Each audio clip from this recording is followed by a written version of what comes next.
Gas prices in Erie recently rose 60 cents almost overnight as a result of the renewed conflict 12 days ago, 14 days ago.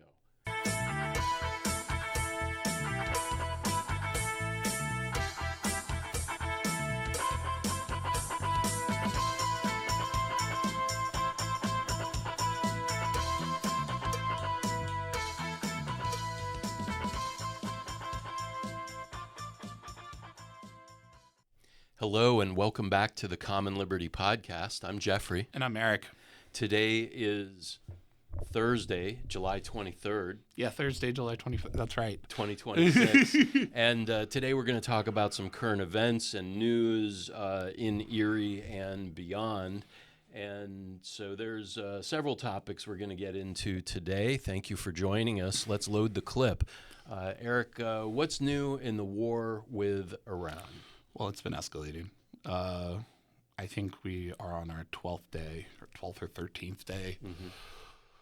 I can't remember. It's also like halfway across the world, so it gets a little weird with the time. Starting to run together. And it's been escalating tit for tat, and it's getting worse. I mean, the big reason I wanted to talk about this today is just Trump made a big threat on Truth Social. Iran had hit 2 tankers in the Strait of Hormuz, Mm-hmm. 2 Saudi tankers. And the Houthis are starting to join the conflict also. Yes, they're trying to block the Red Sea, which will be a little less successful because they still have the Suez Canal, but it is slow going through the Suez Canal. Mm-hmm. And even can be damaged like it was in the Israel, what was it, the 7 Days War? Well, there was a 6 days war. 6 day war, my bad. That was a land war back in the 60s, but the 7-day war in 2025, the one that... I was talking about the one in the 60s. Okay. Yeah, there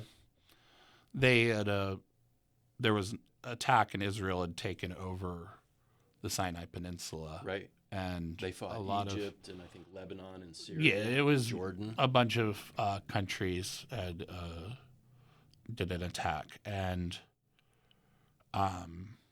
for a lot of reasons that we are not going to get into. It is not a one-sided thing, though. That is absolutely for sure.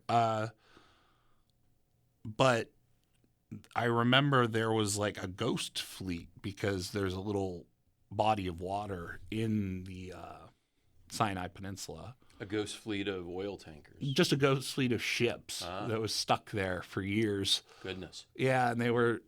Yeah, I remember watching a video about it years ago, and they were just talking about the crews that these companies would send crews to basically maintain kind of the ship, but eventually they were all wind blasted from the sand, and it was not looking pretty. You can Google about it.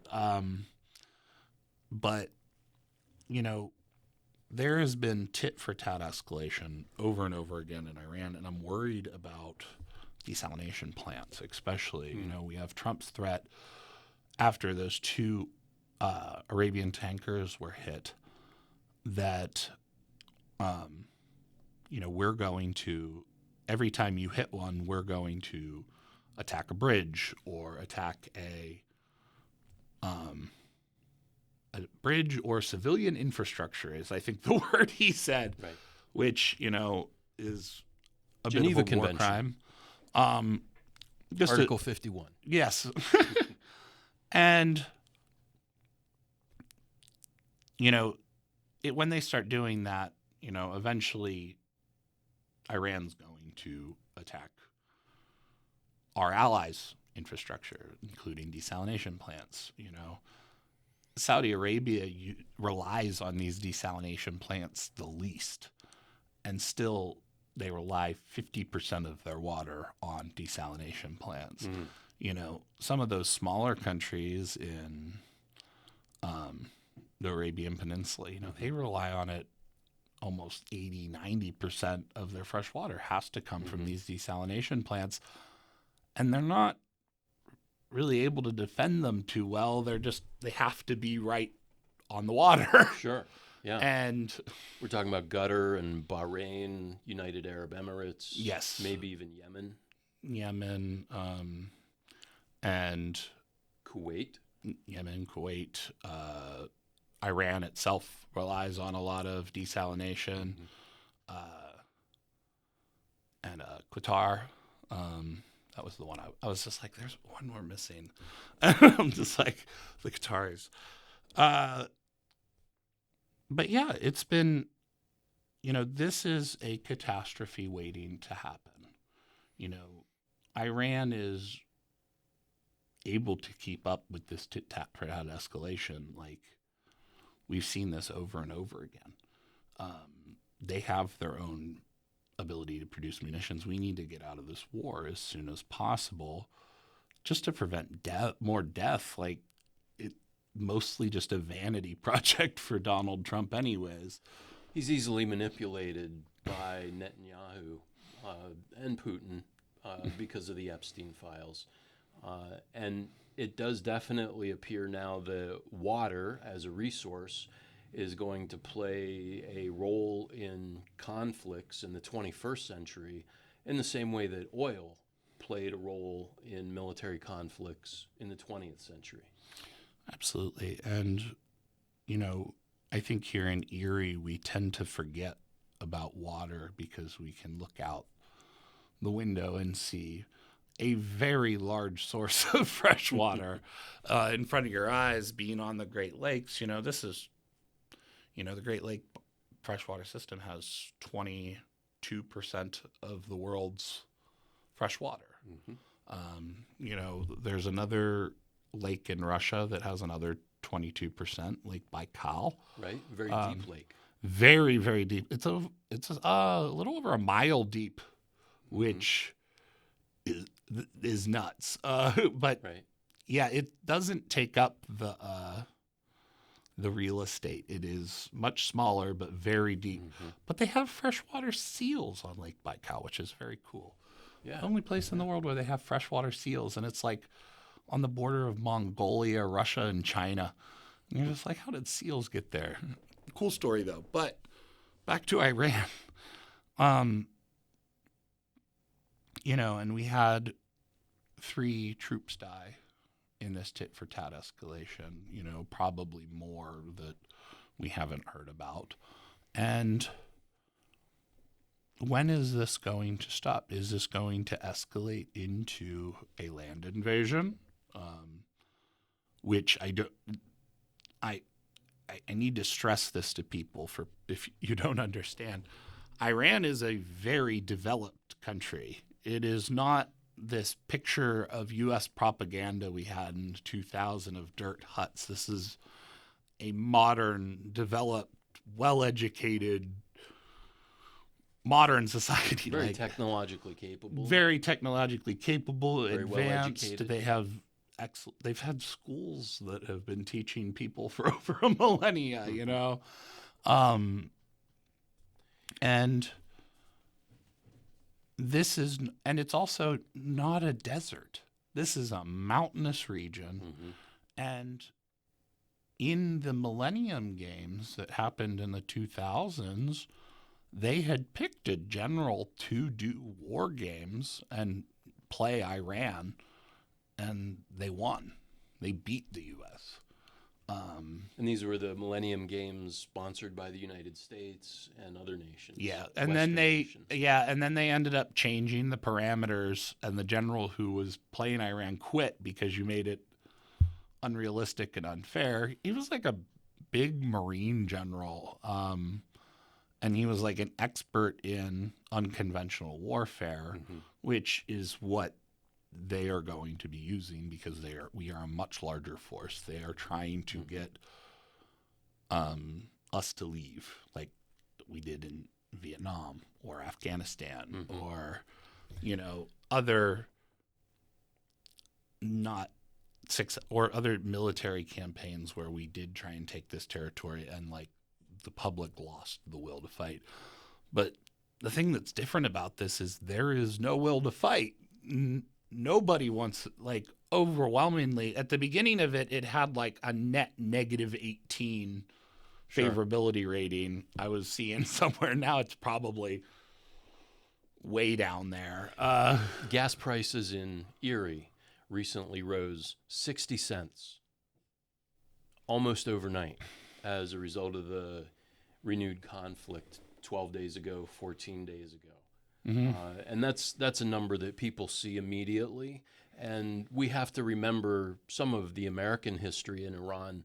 In 1953, Norman Schwarzkopf, Stormin' Norman of the Desert Storm War, Norman Schwarzkopf was the first CIA agent into Iran in 1953, and he organized the Savak, the Iranian secret police, that was responsible for the overthrow of the democratically elected Mossadegh government and instituting the Shah of Pahlavi.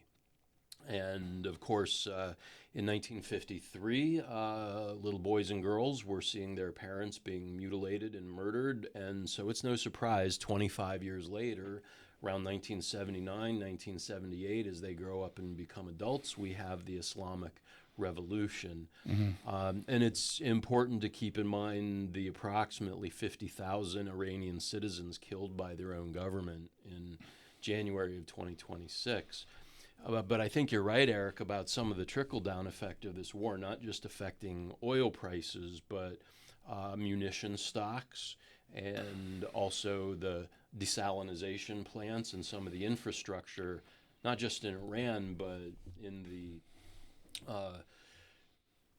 allies that we have in the Islamic world, in the Arabic world, in that region. And, I just want to point out also,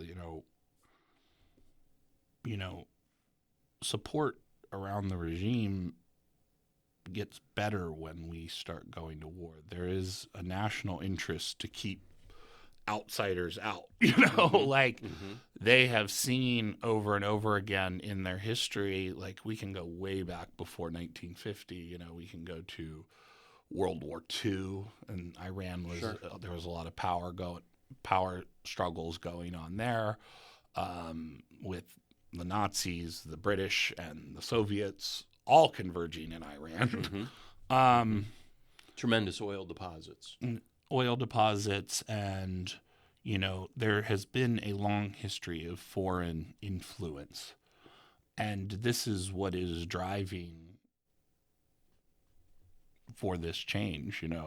We're imposing our will on people, and they're getting behind a group that is trying to fight it. This is what, and we just need to stop these wars we need to stop these wars that just keep endless wars, as I like to call them, that are just making corporations profit off them, Business as usual for the military-industrial complex. And I mean, there's a lot of talk right now about, another thing that happened recently in Erie. There was, not in Erie, Pennsylvania, I guess, there was the Military Defense Summit in Carlisle, PA, put on by, was it McCormick? Yes, Senator McCormick in the center of the Commonwealth, kind of close to Harrisburg. Yeah, and like Trump spoke at this. We had our mayor and county executive attend this. And there's definitely been talk to put military, some type of military industrial complex facility that is making munitions that do go overseas, and shipbuilding and, munitions building, one of the things I hear all the time is we don't make anything in America anymore, and that's not true. We make a lot of weapons, a ton of them. A lot of our skilled laborers are tied up making instruments of war instead of things that are able to grow our economy and grow as a people, where we're not just having an industry that only thrives in war. Mm-hmm. You know, Mm-hmm. it just becomes a way for us to maintain this system. You know, I think it was Eisenhower said in 1950, what was it, 1960? I can't remember. But he talked about, you know, what kept him up at night, and it was the military-industrial complex, you know, and talked more about how Americans needed to be wary and, you know, participate in all this stuff. But we're seeing it's really hard to follow. It's complex, and the military-industrial complex is able to go around, and they keep pushing weapons. They keep building, you know, facilities in areas to push votes. You know, another thing people don't realize is these jobs have a lot of power. And if a politician say, no, I want to stop these endless wars and, you know, get rid of the jobs to people, you know, we need to be transitioning our economy into not a war-based economy Right. that has been the definition of America since the end of World War II. Mentioning Eisenhower is fairly compelling. It was January 17th of 1961 when he gave his farewell address. I knew it was his farewell address. I couldn't remember what year he left, and I'm like, it was 15. I was like thinking 59 or 60. So it would have been left. He would have left January of 61, which would have been about right. Kennedy campaigned in Erie in 1960, and there's a lot of famous photographs of the huge crowds of people in Erie that came out to hear John F. Kennedy on his campaign to become president. And of course, Eisenhower was a doughboy in World War I, and then he was a general in World War II. And the parallel there with John F. Kennedy is that he served somewhat with distinction on PT-109 in World War II. And he acquired a back injury through that. But his book about his experience in World War II, PT-109, also led to his book Profiles in Courage. And it takes more courage to create peace than it does to create war.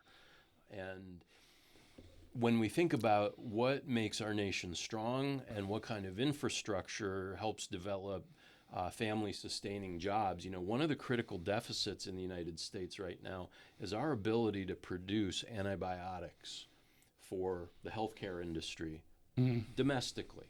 Currently, they're all outsourced. I know, what is it, Novo Nordisk is in Norway or Sweden, Denmark, one of those. That sounds about right, Norway. But it has Nord in it, and I have a relative. And that could mean Sweden, too. Well, yeah, it's because you have the Nordic countries, which would be, it gets weird. There's Nordic, and then there's Scandinavian, and like Finland, Norway, Sweden. Well, the thing is Finnish don't speak a similar language. They speak a Uralic language compared to the Suomi. Compared to the Nordic languages in Denmark, Norway, and Sweden. It's unintelligible to them. So like they're kind of, it's like a little bit different, you know, historically, but then there's also like Viking raids and it's a little. So we're talking about ships again and the role of navigation. Oh, yeah. And the control of trade routes. And earlier today we were talking. Maersk is another big shipping. Maersk. They're probably pretty worried about this stuff in Iran. And the shipping and the oil, Russia has now faced a decrease in its capacity with refineries because Ukraine has also damaged refineries. They've damaged naval ships in the Crimea. And recently they sent a wave of drones to successfully bomb Russia's equivalent of Navy. The Amazon. Yeah. That's what, I forget what the name of it was, but they have like a Russian equivalent, like delivery thing like Amazon, of course, but I guess wild berries. I think it's something with berries in it, like blueberries or wild berries, something like that. Right. And they were attacking that. I saw I had just saw it, so like I probably saw it probably an hour before we started filming, so I don't quite remember. But like all of these things happening around the world, it gets concerning for people, especially in America, where the public is tired of war. They're tired of the endless wars. It's something both sides tend to agree on, actually.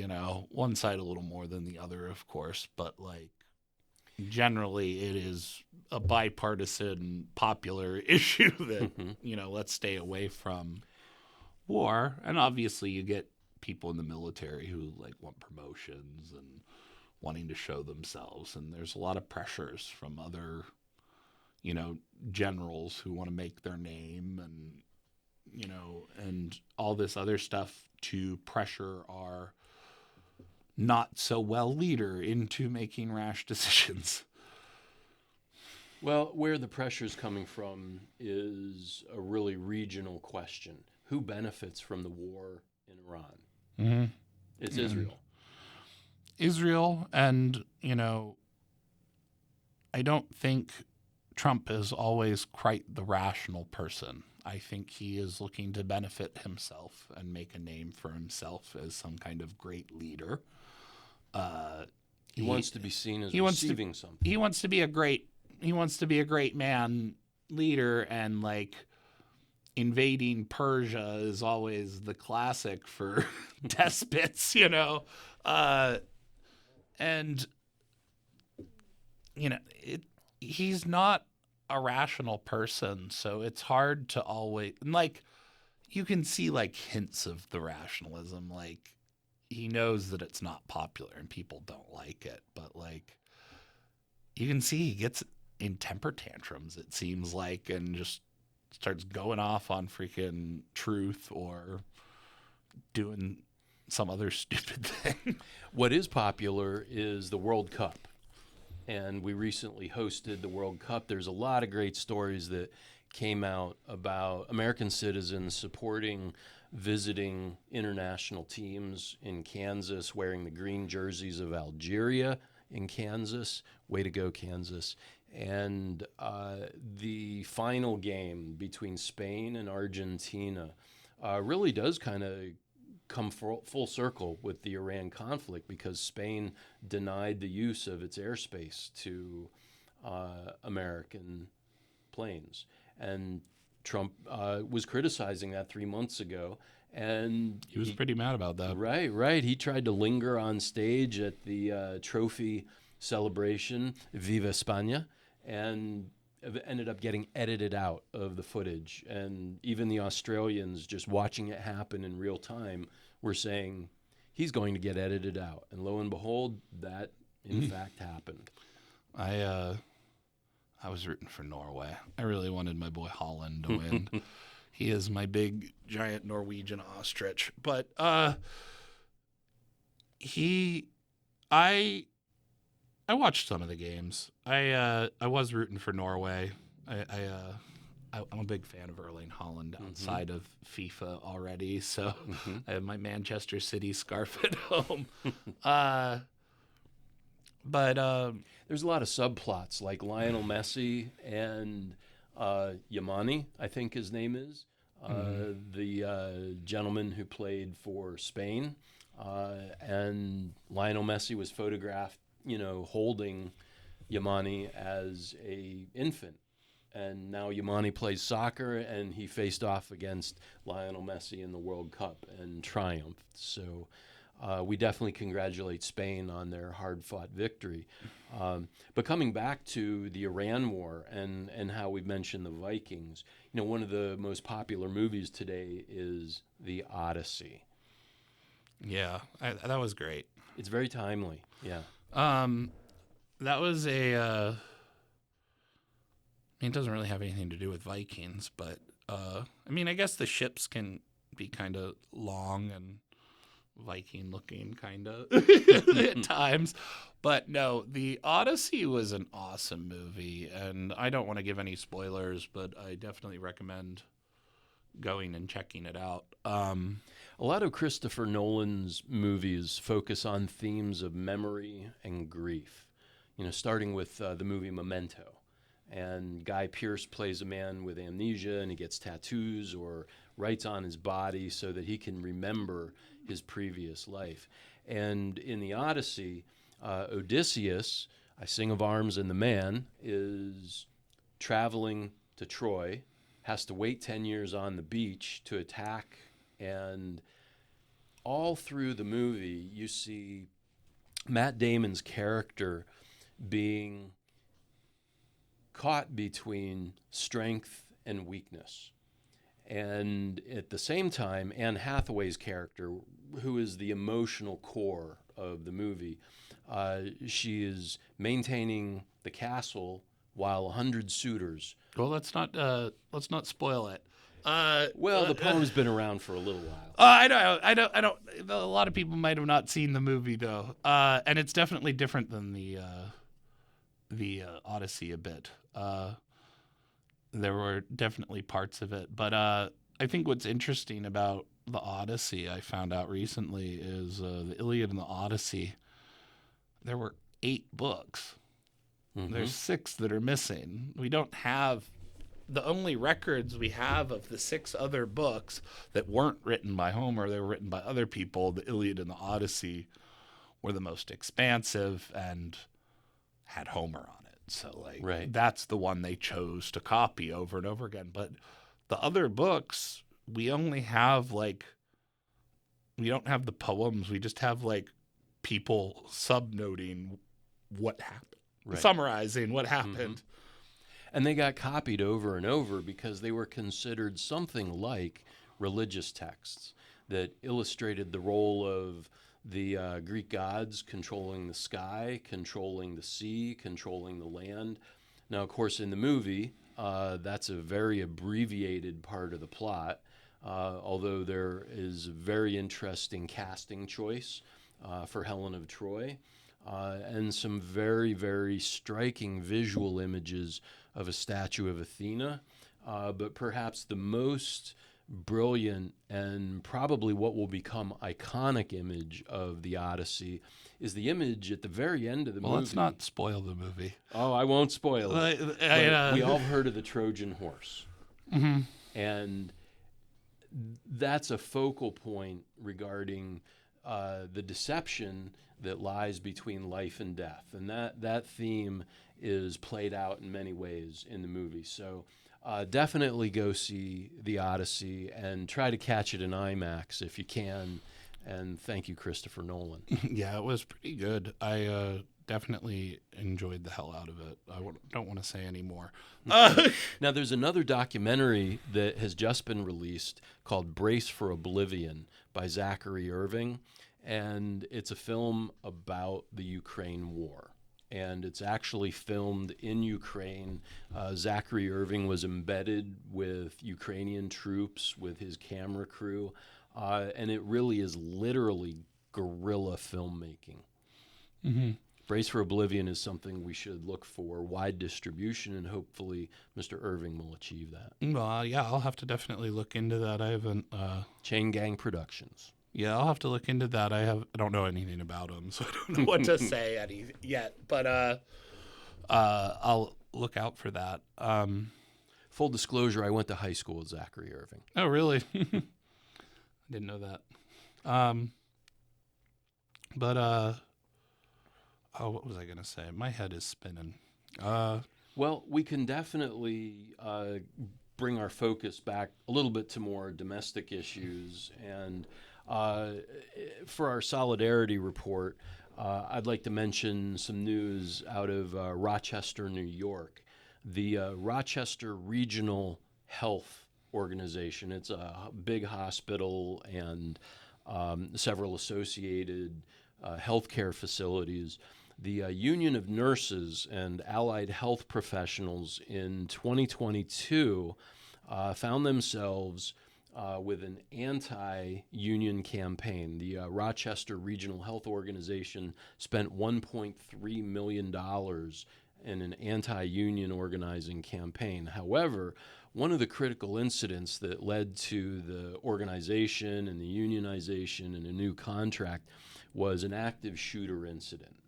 And some of the critical elements of this active shooter incident was low staffing and the limited ability of hospital staff to respond to an active shooter incident. So the Union of Nurses and Allied Health Professionals in Rochester rose a strike in 2023 and organized for a contract that includes penalties for short staffing. And it also increases the health insurance benefits after a safety petition was circulated by the people involved in the strike. That led to the organization. Previous to the new union contract that was achieved, $22 an hour was the old ceiling for wages. Now, $22 an hour is the new floor. The entry level. Good. Yes. And by 2030, all the workers will be paid $30 an hour. So this is a really tremendous success for the labor movement in Rochester, New York. And I just wanted to point out our solidarity with the unionizing members in Rochester. Okay. Yeah, that's awesome that they were able to get that done. Tremendous. I definitely have my own issues with the medical and the for-profit medical industry here in the. I guess they're non-profit. I got to say it right. Well, we talked about the military-industrial complex, and it's not unrealistic to talk about the medical-industrial complex. I think the better term is the non-profit industrial complex in this case.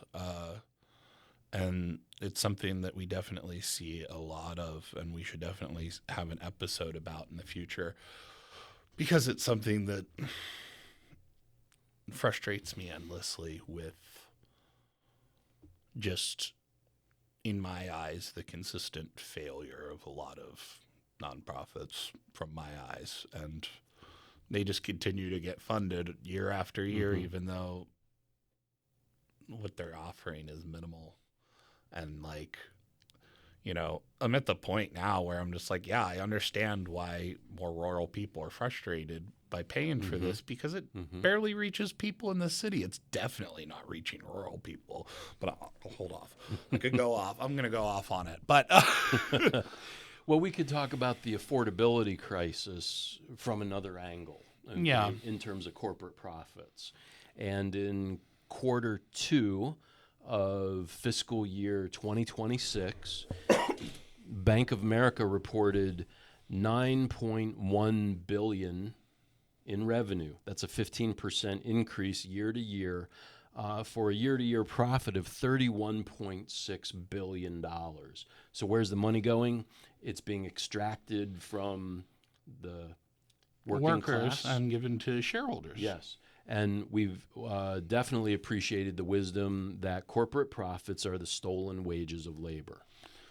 And on that same note, Alphabet, the parent company of Google, Very evil. in quarter 2 of fiscal year 2026, Alphabet reported a 23% increase in profits to $119.8 billion year over year. And that's such a windfall. The taxing that windfall so that American infrastructure and the standard of living in general can be raised for Americans, especially in rural America. You mentioned the access to health care. And then a third example, and these are probably the smaller of the companies I've mentioned, but Archer Daniels Midland, the giant agribusiness company, the conglomerate, its quarter 1 earnings in 2026 were $345 million. And so we come back here to ERIE, where we have Wabtec, the Westinghouse Air Brake Technologies Corporation, originating in Pittsburgh, but bought out General Electric and its locomotive factory here in ERIE. Revenue increased for Wabtec in quarter two of fiscal 2026 by 17.5% to $3.18 billion. And they have a 12-month backlog of work orders totaling $9.14 billion. Oh, wow. Yeah, so Wabtec is not just here in Erie. They're global, just like General Electric is global. But we see the extraction of profit, and we wonder, where is the reinvestment, and is reinvestment possible? And it's obvious that the tax code has to be revised in a significant way. And I mean, another problem is the tax code needs revised, but we have all these programs throughout Erie and Pennsylvania in general, with Josh Shapiro so excited to possibly run for president and running for governor. We're seeing all this investment from data centers to stuff for farmers in Northeast, like all kinds of, all over the place. And like, they're coming up with all these programs like the CRIZ and Infinite Erie. And honestly, like, it just feels like rent-seeking nonsense. And it's just literally extracting money from mom and pop businesses and giving it to the rich. That's what the CRIZ is. And overwhelmingly, like, these boards and authorities that are put in here by the state don't have authority to our elected officials. People don't really know what is going on. These are like little shadow governments that people don't really understand how they work. They're not elected. They're appointed officials. And your companies are able to get in because they have meetings at odd times and all kinds of stuff. And it makes them feel like there's no public comment, even though 50 people showed up at City Hall to talk about the same thing, you know? But like this it's all decentralized, and these communication lines, just like, people think they exist and they don't. Like, well, in terms of our elected legislators in Harrisburg for the Commonwealth, there is some recent legislation that's worth discussing. House Bill 858 establishes authority for counties in Pennsylvania to create blighted properties lists so that citations can be issued. And that's kind of a step towards having accountability for landlords that defer maintenance and at the same time increase rent. And House Bill 858 is a step in the right direction. I worry about this because, you know, we have something I think about just recently. You know, we have down at the Presque Isle Gateway, there was a trailer park that existed, and it was bought up by private equity, and these landlords that were nowhere near didn't take care of the property. It became considered blighted. It was bought up by Waldemir, and everyone was kicked out, and everyone just acts like, oh, we're just taking care of blight, when in reality we probably displaced over 100 people.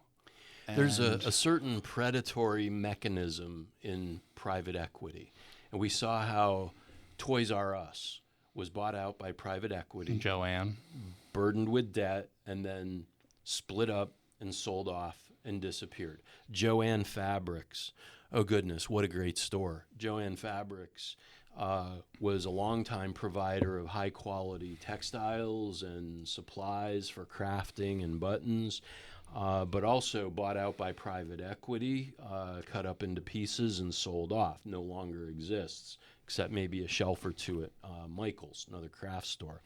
A third example of private equity tearing up long-running successful business is Red Lobster, the home of the endless shrimp.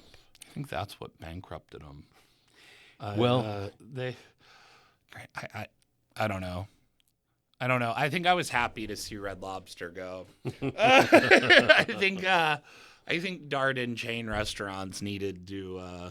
And yet, Long John Silver's survives. Long John Silver's is terrible. I do like fish too. I really do. I love fish and chips and like good fish. And I don't like Red Lobster. They're Cheddar Bay biscuits, of course, but like, I don't know. I'm bored with chain restaurants at this point. Well, one thing that we both like, that we agree on completely, is that Erie has a number of really good local ice cream shops. Yeah, I mean, I've been to one or two of them. And I think we've even got some photos that we can, I can share of some local ice cream shops. Can you bring one up? Mm-hmm. Yeah. Thank you. Yeah, that's great. Which one do we have there, Eric? That one is the one I know. Niagara Creamery. I like their logo. I like it too. They have the I think it's nope. That's from our last Alan Brown from a recent episode. Yeah, there it is, Niagara Creamery.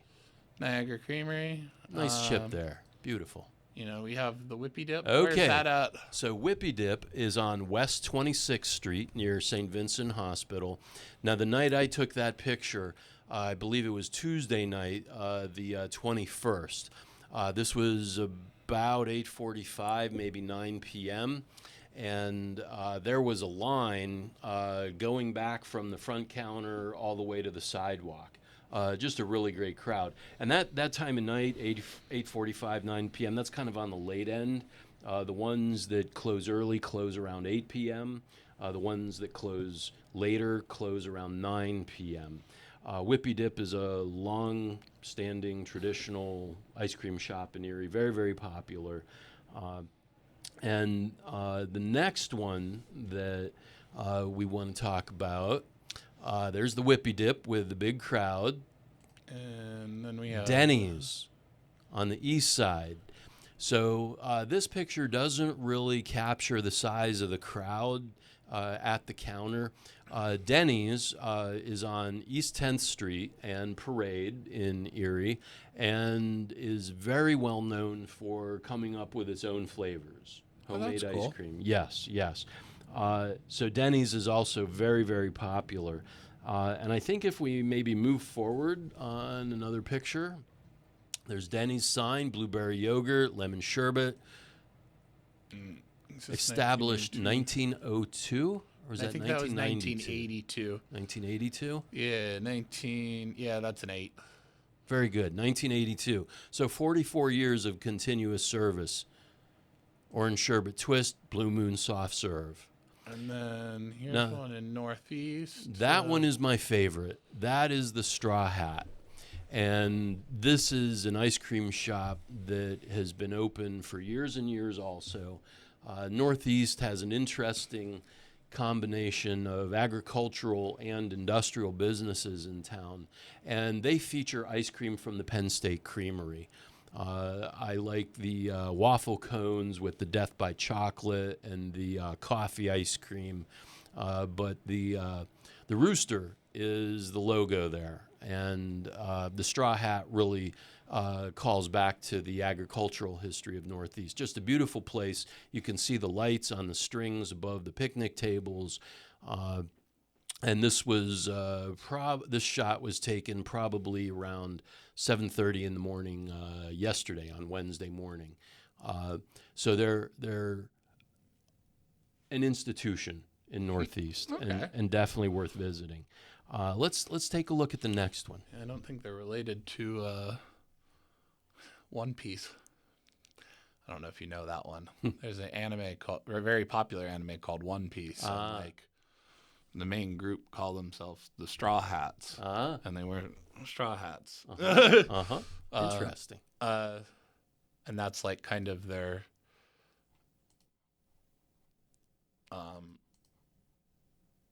thing. I have not watched. Do we have the other photos?